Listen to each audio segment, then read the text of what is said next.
tenang. Tenangnya pun pura-pura. Dunia darul hazard balik lagi.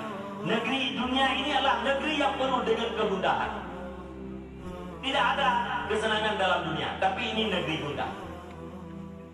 Budaya yang terjadi lapudenya pura-pura, hanya yang bibit. Nabi anasu quluhum niyamun, manusia seluruhnya dalam keadaan tertidur. Nyolo kalau puluh gerak-gerak jalan turun. Fa idza matut tabahu, apabila mati baru jaga.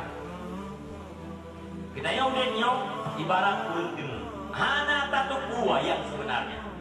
Yang terjadi dalam dengut yang kelumpau. Lumpaunya nak dua macam. Nah lumpau yang menyenangkan, nah lumpau yang menyusahkan.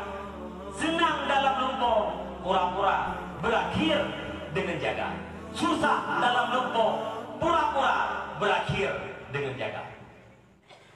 Pada dengar yang nauri lewat, ingin ke rumah dia yang lu bangga.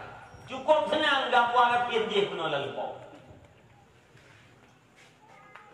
Tengok tenang-tenang dalam lumpaunya, jaga. Ban gedut, dia bintang.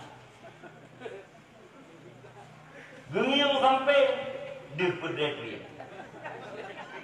Gengiang uyuk, anti. Oh lumpau. Rupanya manteng lembu lumpau.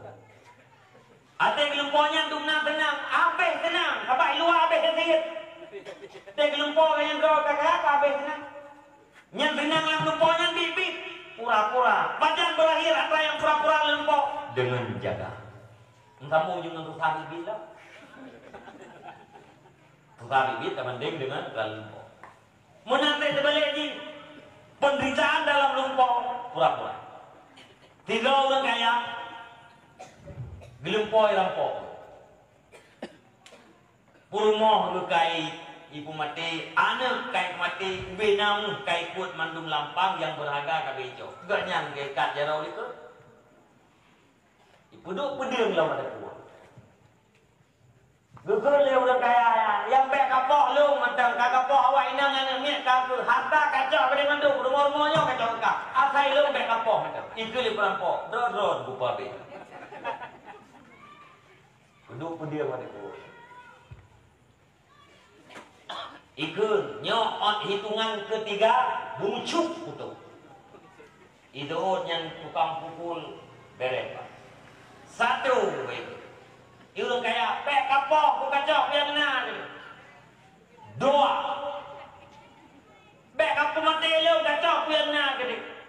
Ti baik kunti pel jaga. Oh, lumpau perampok, gugur sampai mentengah.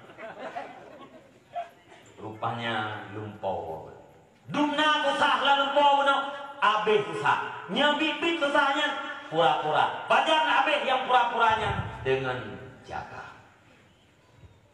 Begitulah